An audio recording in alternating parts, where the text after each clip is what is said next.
নমস্কার, আমি কৌশিক মুখার্জি। আপনাদের সবাইকে আমার এই নতুন অ্যাস্ট্রো ইনসাইট 360 চ্যানেলে আমন্ত্রণ জানাচ্ছি, অভ্যর্থনা জানাচ্ছি। খুব নিকটেই হচ্ছে আমাদের বিধানসভার ভোট।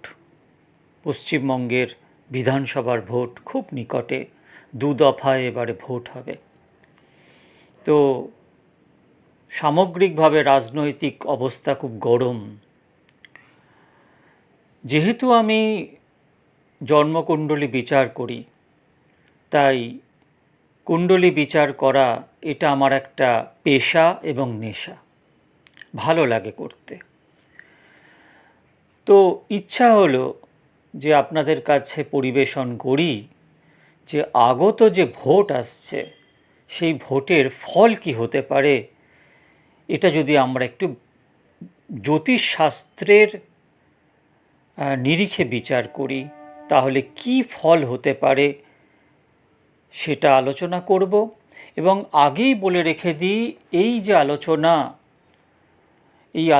আজকে যে জ্যোতিষকে সঙ্গী করে যে গণনা করব, এর ফল ঘোষণা করব, এটা সম্পূর্ণ আমার ব্যক্তিগত এবং গণনা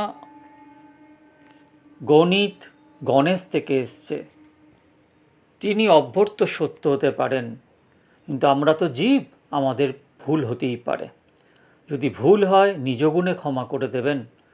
কিন্তু আমার যতটুকু জ্ঞান এবং তথ্য যতটুকু আমার কাছে এসছে, সব কিছুর বিশ্লেষণ করে আমার কাছে যেটা সত্য উঠে এসছে, আমি শুধু সত্যের প্রকাশ করছি মাত্র।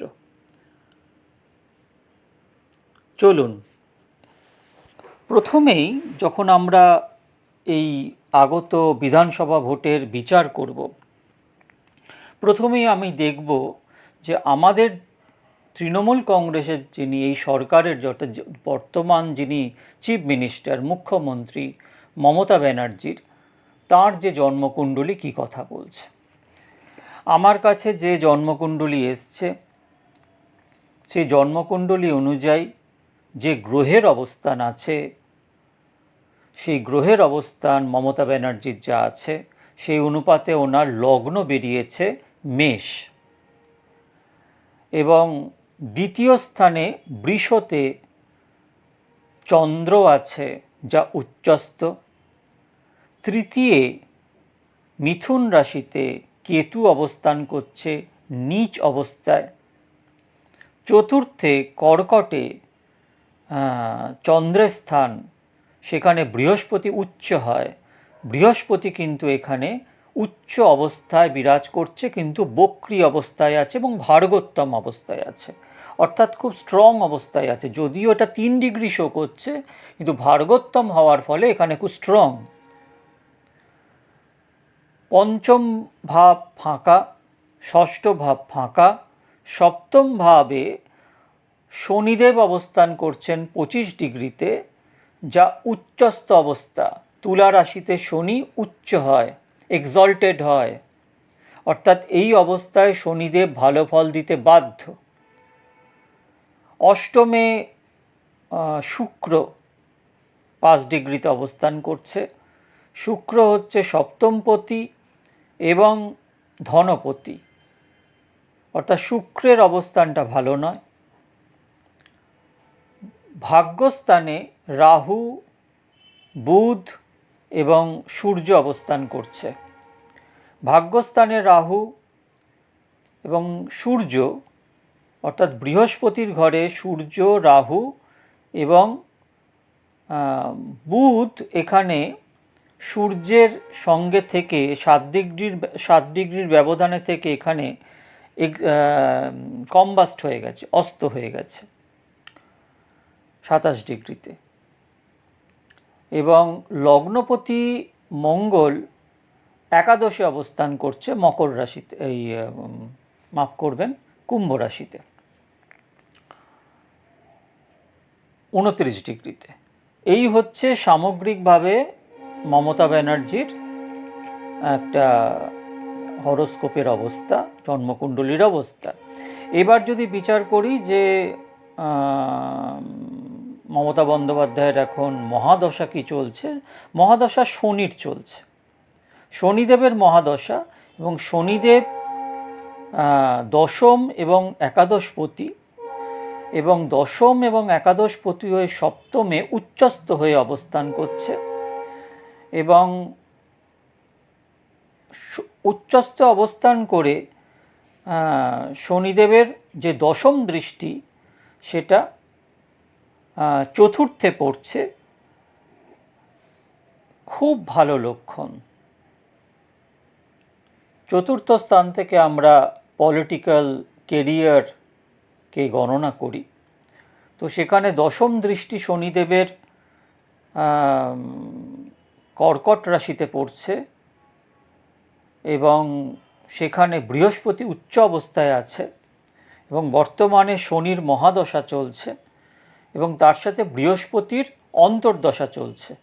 তাহলে যে মহাদশা এবং অন্তর্দশা, এই দুটো দশাই যার উচ্চস্থ, অর্থাৎ তার ব্যক্তিগত জন্মকুণ্ডলিতে যে শনিও উচ্চস্থ, বৃহস্পতিও উচ্চস্থ, শনির মহাদশা চলছে এবং ভুক্তি চলছে বৃহস্পতির, সেটাও উচ্চস্থ, এবং বর্তমানে এই যে অবস্থান আছে, এই অবস্থানটা প্রমাণ করে যে যদি শুধু এনার হরোস্কোপ, ব্যক্তিগত হরোস্কোপ দেখে বিচার করি, তাহলে মমতা বন্দ্যোপাধ্যায়ের এইবারে ফল হচ্ছে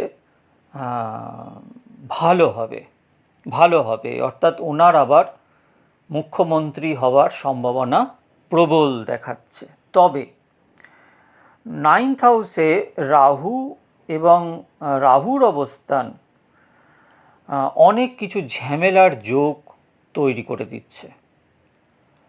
সেই জিনিসগুলো হবে, কিন্তু আলটিমেটলি মমতা বন্দ্যোপাধ্যায়ের যে হরোস্কোপ আছে, সেটা মমতা বন্দ্যোপাধ্যায়ের এই শনির মহাদশা চলবে 15ই আগস্ট অবধি।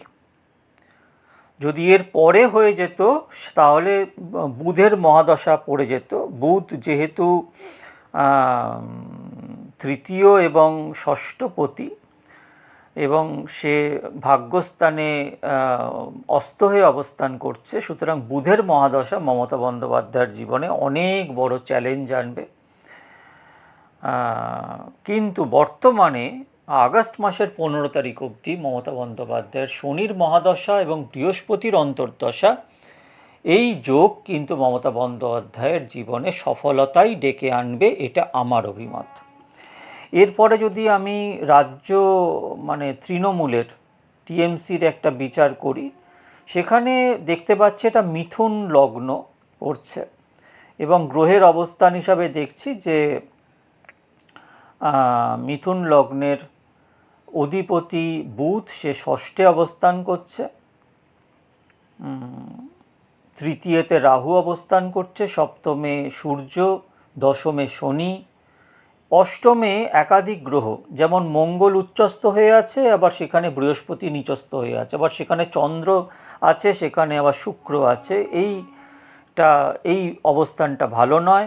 নবমে কেতু এবং দশমে শনি, এবং বর্তমানে ট্রানজিটে, গোচরে শনিদেব কিন্তু মিনেই অবস্থান করছে।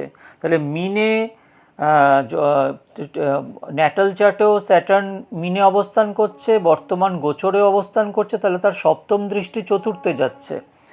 অর্থাৎ টিএমসির কিন্তু অনেক বড় সংকট আসলেও, যেহেতু বৃহস্পতির মহাদশা চলছে, বৃহস্পতি অষ্টমে, সুতরাং অনেক বড় রকমের চ্যালেঞ্জ এনে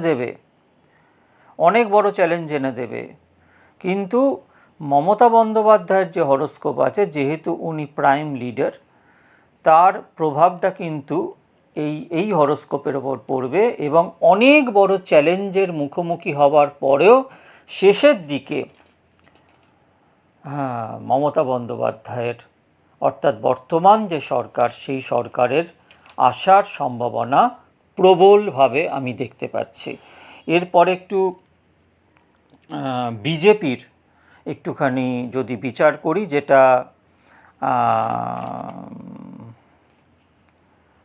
বিচার করতে গিয়ে দেখা যাচ্ছে যে বিজেপির হচ্ছে মিথুন লগ্ন। মিথুন লগ্নেতে বুধ ভাগ্যস্থানে আছে, খুব ভালো। কেতুর সাথে দশমে সূর্য আছে, খুব ভালো। দশমে সূর্য আছে বলেই রাজত্ব করছে, সরকার চালাচ্ছে। তৃতীয়তে 4টে গ্রহ আছে, মার্স আছে রেট্রোগেট, স্যাটার্ন আছে সেটাও রেট্রোগেট, রাহু তো সর্বদা রেট্রোগেট থাকে, এবং জুপিটার সেটাও রেট্রোগেট। এবং বর্তমানে চন্দ্রের মহাদশা চলছে। চন্দ্র হচ্ছে ধনপতি এবং ধন, বাণী, কুটুম্ব, অর্থাৎ বাণীস্থানের অধিপতি ষষ্ঠে চলে গেছে, এবং ষষ্ঠ স্থানের অধিপতি তৃতীয়তে বক্রীভাবে অবস্থান করছে। এবং আগামী চন্দ্রের যে মহাদশা, সেটা 17/4/2028 অবধি চলবে। তারপরে মঙ্গলের মহাদশা পড়বে, যেটা একদমই ভালো যাবে না। সুতরাং বিজেপির ক্ষেত্রে একটা বড় রকমের ডাউনফল আমি দেখতে পাচ্ছি ওভারঅল ভারতবর্ষে। আমি এই নিয়ে পরে হয়তো ভিডিও আপনাদের যদি ইচ্ছা হয় আমি বানাবো, আপনাদের জানাতে হবে যে আপনাদের কোন বিষয় আপনারা জানতে চাইছেন। কিন্তু বর্তমানে সামনে ভোট বলে আমি এইটাকে আপলোড করলাম। তো বিজেপির যে অবস্থা, যেহেতু চন্দ্রের মহাদশা চলছে এবং চন্দ্র ষষ্ঠে অবস্থান করছে নিচস্থ, এই অবস্থায় কিন্তু খুব একটা ভালো ফল আমি দেখতে পাচ্ছি না। অর্থাৎ ওভারঅল যদি আমি বিচার করি, সম্পূর্ণ আমার অভিমত এটা, যে আগত যে বিধানসভার ভোটে বেশ কিছু গণ্ডগোল হবে, অনেক রকমের ঝুট ঝামেলা, অনেক রকমের গ্রাউন্ড লেভেলে হয়তো দেখতে পাবেন যে বিজেপি বেরিয়ে যাচ্ছে, কিন্তু আলটিমেটলি এই মমতা বন্দ্যোপাধ্যায়ের সরকারই আবার ফিরে আসছে, এটাই আমার গণনা। যদি আপনাদের কেমন লাগলো এই গণনা, এবং আমাকে জানাবেন, আমাকে কমেন্ট বক্সে জানাবেন।